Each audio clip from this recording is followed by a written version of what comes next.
Hello, everyone, and welcome to today's episode of 30 Minutes Robotic Milking Edition. Thank you for joining us here for this live virtual discussion.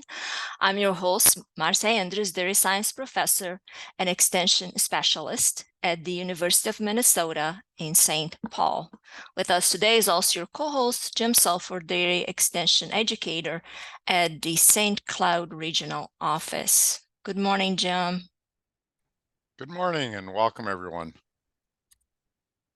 So just a few housekeeping items before we invite our producer to join us. If you're watching this as a recording on our YouTube channel, please register at z.umn.edu/30, the number 30, MANRM, if you would like to join us for the virtual discussion next time. You'll get your unique Zoom link, and once you register, you do not need to register again. You'll get the reminders every month to join us here for the live discussion. Also like to remind everyone that if we would like you to use the Q&A box for the questions or comments that you have, not the chat box. Jim and I will not be monitoring the chat box, so please type your questions in the Q&A box, and either Jim or I will read the question on your behalf. It's my pleasure today to welcome dairy producer Jeff from Minnesota, and he has some exciting things to share with us. Very automated dairy. Besides robotic milking, has other things to show us. So it's a very exciting day, and I'm very pleased that he took the time in a busy harvest season and all that's going on this time of the year to join us here today. So good morning, Jeff. Morning. Thank you for joining us. I'll go away for a while, and then I'll let you give us a brief overview of your facility and management practices and so on. And then Jim and I will come back to help with the question and answer session. So thank you. Okay. Well, I've been working here for 34 years. Right out of high school, I went to University of Minnesota, Waseca for dairy production. And I'm partners now with Keith Bramer. We have the same last name, but we're not related. When I first started here, we had 60 cows in a parlor and 400 acres of cropland. And now we're up to about 400 cows and 2,500 acres of cropland. So we milked in a double six parlor for a number of years. And then in 2010, we put 3 A3 robots in our old barn, milked with them up until last summer. And that's when we built the new facility, which now has 6 Lely robots, 5 manure collectors, the vector system, Luna cow brushes, and a Cosmix feeder. So it was a long process. We built the bunkers along with the new barn. We fed everything out of harvesters up until this point. So I guess that's all. I got 3 boys that farm here with me besides Keith. Me and the boys do most of the work in the dairy barn.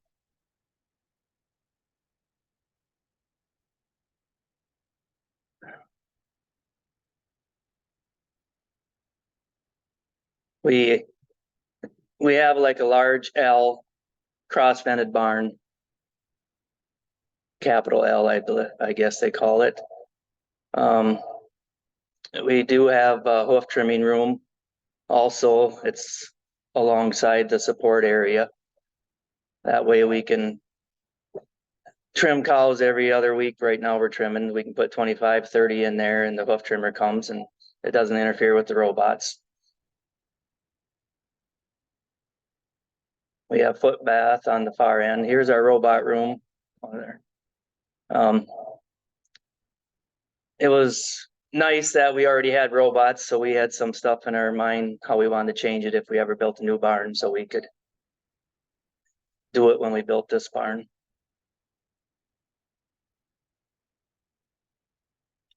We have 2 bulk tanks on the right side there. We eliminated the buffer tank. When one tank gets full, it automatically switches over to the other tank. It's easy for the milkman to come and pick us up. He usually picks one tank up and then the other the opposite day.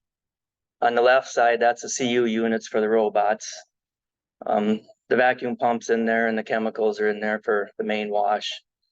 We can run 2 robots off one CU unit. So we alternated.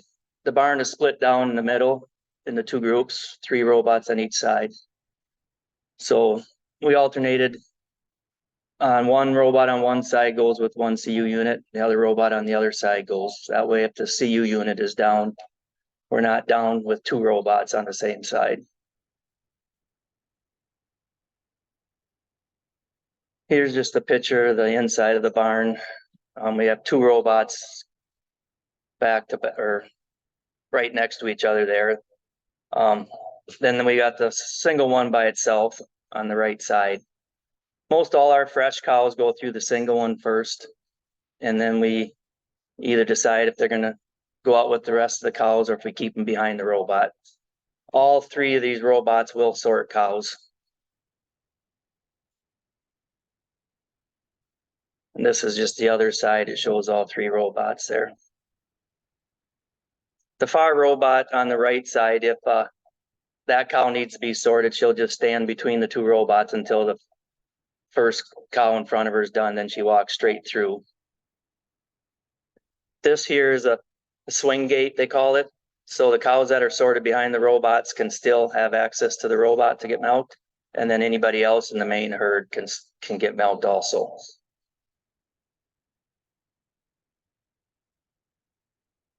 Here's our manure collectors. We do have a small pit in the center of the barn. It's 10 feet deep and 10 feet wide, the whole width of the barn. And 4 of the manure collectors dump in the drops right into the pit. And these 4 manure collectors, they clean the alleys for the milk cows.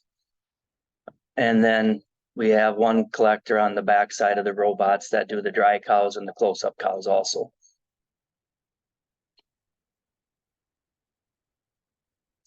So the Lely cow, the Luna cow brush there, and another manure collector. And we do use BioRite water beds. It's got the foam pad underneath and 11 gallons, I believe, of water on top. And then the brisket board is filled with water. And then we bed with wood shavings. Every morning we bed stalls. We use a bob man and we go through the barn every morning, and at night we just hand scrape the bad ones.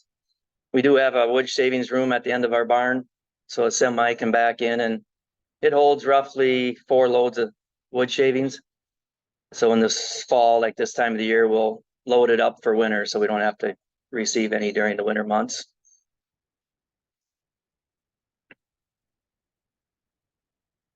This is our calving pen area. We have our close-up cows are on that side of the barn, and they have access to the Cosmix feeder 21 days before they're going to calve in. And then when they get within a week of calving or so, we put them in the bed pack pen.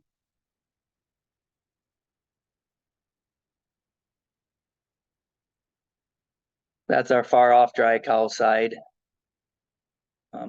It's nice having all the cows under one roof. And then on the right side, there's our foot bath. It's just a typical foot bath, I guess. We run that 2 days a week, back to back. Seems to work pretty well. We got to manually force the cows through.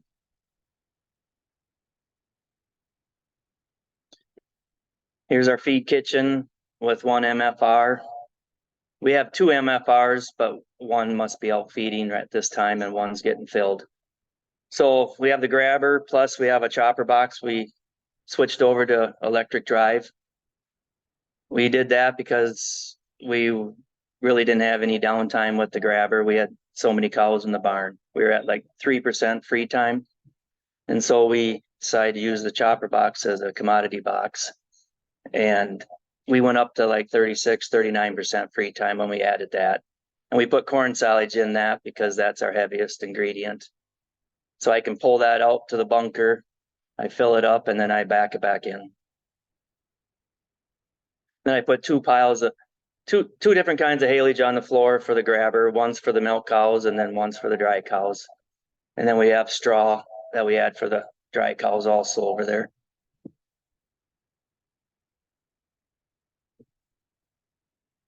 This is just showing a picture of the MFR feeding. So every hour, one of those will go around the barn, regardless if there's a need for feed or not. It'll push up feed, and then it's got a laser that reads the feed heights. I really like this part of it, feeding the cow. We're feeding about 39 batches a day.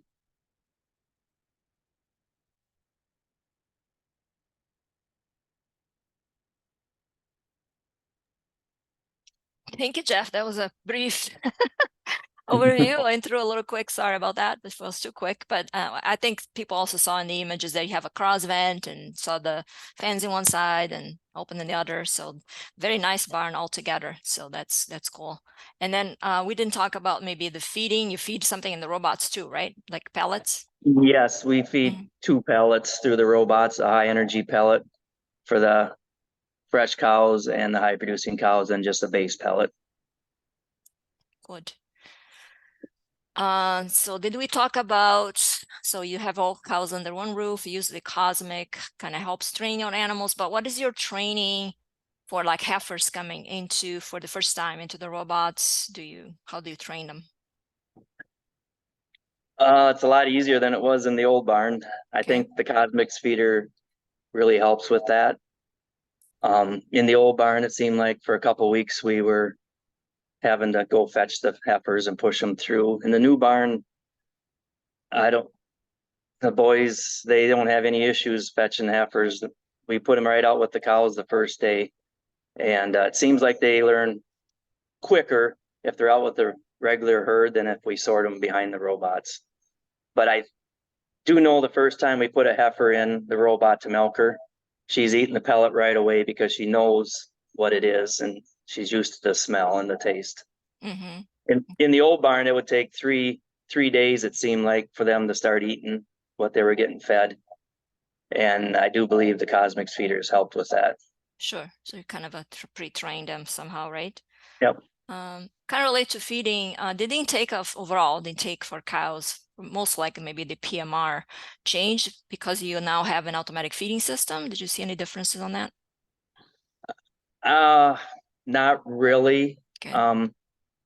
I do know in the really hot days, our intakes do not drop, but that probably has a lot to do with the cross-vented barn, also getting fed fresh feed 24 hours a day. Right. We fed in an H bunk up in the old barn, so I fed 3 batches in the morning and 2 batches at night, but I do think it's beneficial for numerous deliveries of feed throughout the day. Fresh feed, and cows like fresh feed, right? Brings them to the bunk. Great. Jim, do you want to take the next question here? Sure. This is always a question we get when I'm on Not farms. always. People, a lot of times. Why Lely versus other brands? And they're specifically saying, how about DeLaval? Well, back in 2010, at that time, we went with the Lely brand because we liked the free flow.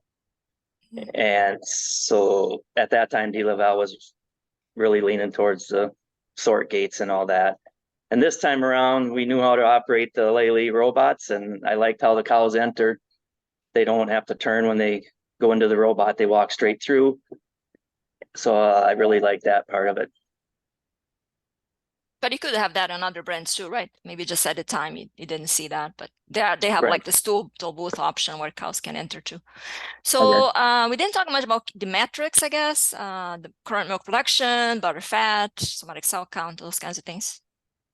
So we're in the high 80s for milk production right now. Okay. Butter fat's right around a 4.0 butter fat. We've pretty well stayed there all summer. And our SMEG cell count runs usually between 170 and 230. Okay. So. Thank you. Jim?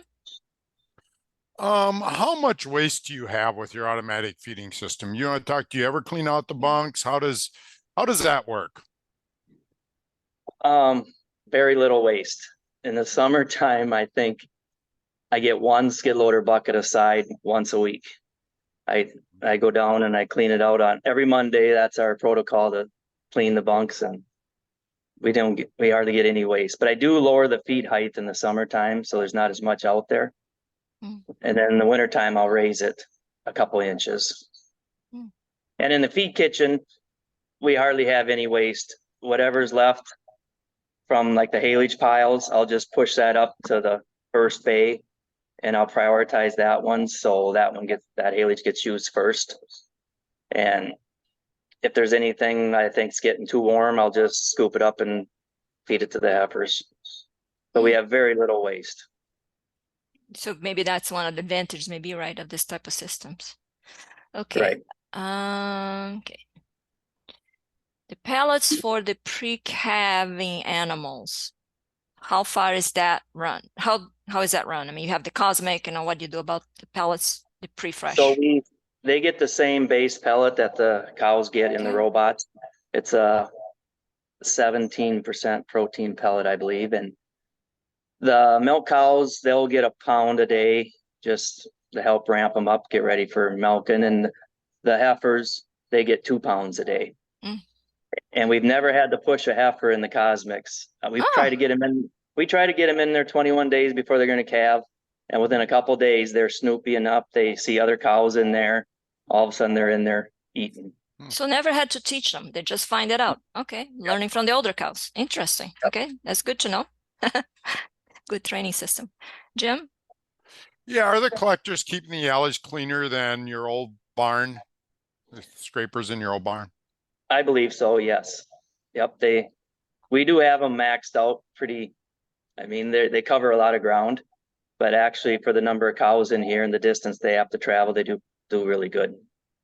Mm-hmm. This maybe isn't fair, but just as a follow-up, did you see any Mm. difference in somatic cell count based on that? I know it's a completely different system than your old Mhm. system, but Mhm. We really didn't yet. okay. I think we do a better job with the stalls down here in the new barn with the bob man than we did in the old barn. In the old barn, it was overcrowded. But pretty well our somatic cell count stayed the same.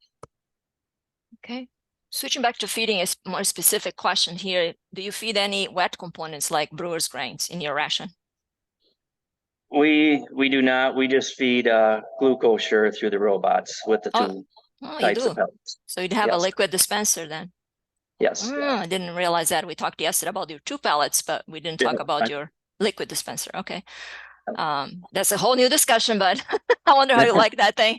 You know what I mean? Some farmers that I work with don't like it as much. So I was just curious how that was working for you, but side discussion, I guess we can talk about later. Jim. Yeah, what do you think? I mean, would you ever consider automating the foot bath by placing something at the exit of the robot or something? We tried. It's in this layout, it really didn't work with the sorting, and we just couldn't find a place that made it work very good right by the robots, I guess. I don't know. It's a half a dozen one way and a half a dozen the other way. I don't like the copper or the product we use close to the robots, but I wish there was a way. Only thing I would have did different with the foot bath, I would have maybe put 2 of them side by side, so that it would have been quicker getting the cows through. Mm-hmm. True.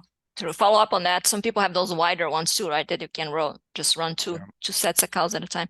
But do you have a lot of hairy wart issues or anything like that, or? Not too bad. Okay.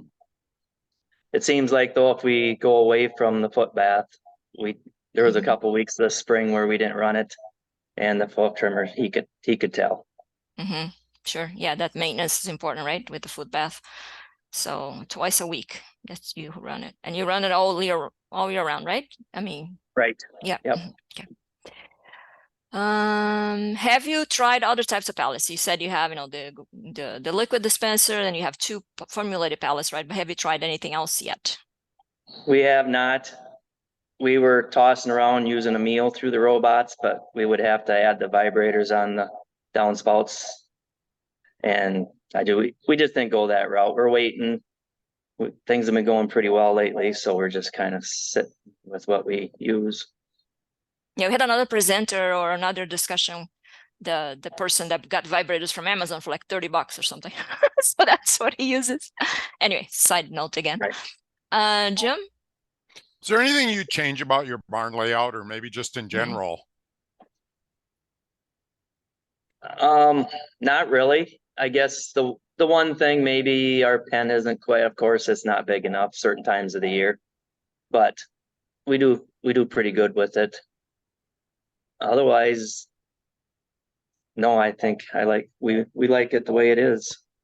How big are your separation pens? Do you have stalls in there? I couldn't remember looking at the pictures.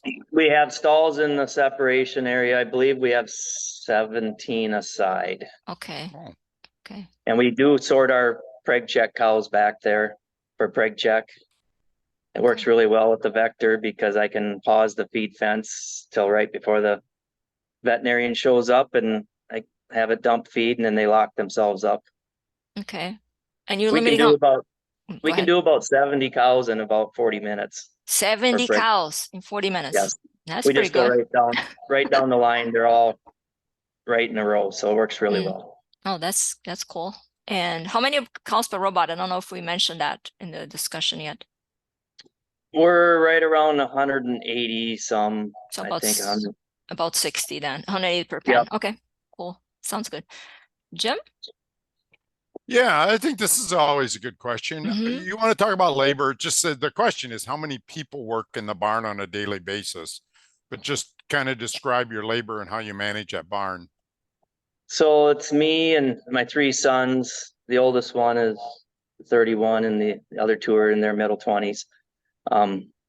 It's just us four that work in here. I mainly take care of the feeding. My younger son, he takes care of the calves, and the other two do the fetching and the robots. We can do it with two people pretty easily. I did it by myself. We were in the barn one week and I ran the barn by myself, and it was a long day, but one person can run this barn. When we built this barn, I wanted it so one person could move cows around in case in the spring and the fall when we're busy in the field. But two people on the weekends, we alternate weekends off. So two people are in the barn on the weekends.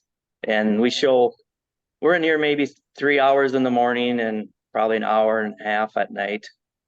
The cows work the best when you're in and out. So So you're fetching how often? Twice a day? twice a day. We do it morning and night. Okay, makes sense. And we're averaging right now roughly 7, maybe 10 cows on a side.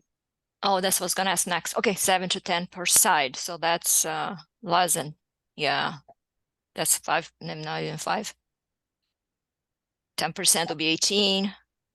So it's less than 5%. Yeah, that's pretty good for a free flow actually. So they're coming along nicely. That's good. Yep. Question more related to feeding again, but in more if you actually pre-order months out your feed that you know you're gonna need, maybe a curiosity about how we do things here, and because you have your feed kitchen and do pre-order them months ahead. No, we don't. We have all our own corn silage and haylage on hand. We do use our own corn. We grain bank our okay. corn in the local elevator. They grind it and then bring it out.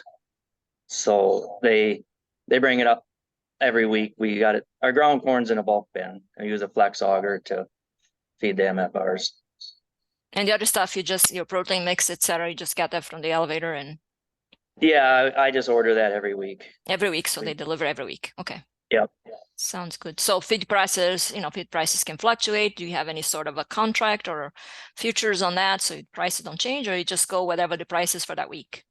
We pretty well just go whatever it is. Okay. We have Okay. not got into the contracting. We Mhm. contract all our grain on the grain side of it. We've never did the feed for the cows. Okay. Don't have open questions, Jim. Do you have a question? We have only about 5 minutes left. Yeah, I do. Do you Okay. want to describe the management of your kitchen in the summer now with feed heating and stuff? How often do you put feed in? How often do you feel that your automatic feeder there? Just describe how you manage that kitchen now in the summer. So our corn silage that we use in the summer, we use a inoculant that has Buchneri on it, and that stays fresh. I fill that every morning, and And the really, really hot days, I'll just put enough in to get me through till evening, then I'll refill it in the evening. But this time of the year, when it's not really hot, I can fill it in the morning and it'll last till tomorrow morning. So it lasts about 24 hours with the number of cows we're feeding. The haylage, I try to just put a little bit in to get me through today on the hot days, and I refill it at night. In the wintertime, I'll heap it up. If 3 days worth of haylage in there, I can heap it up as much as I want.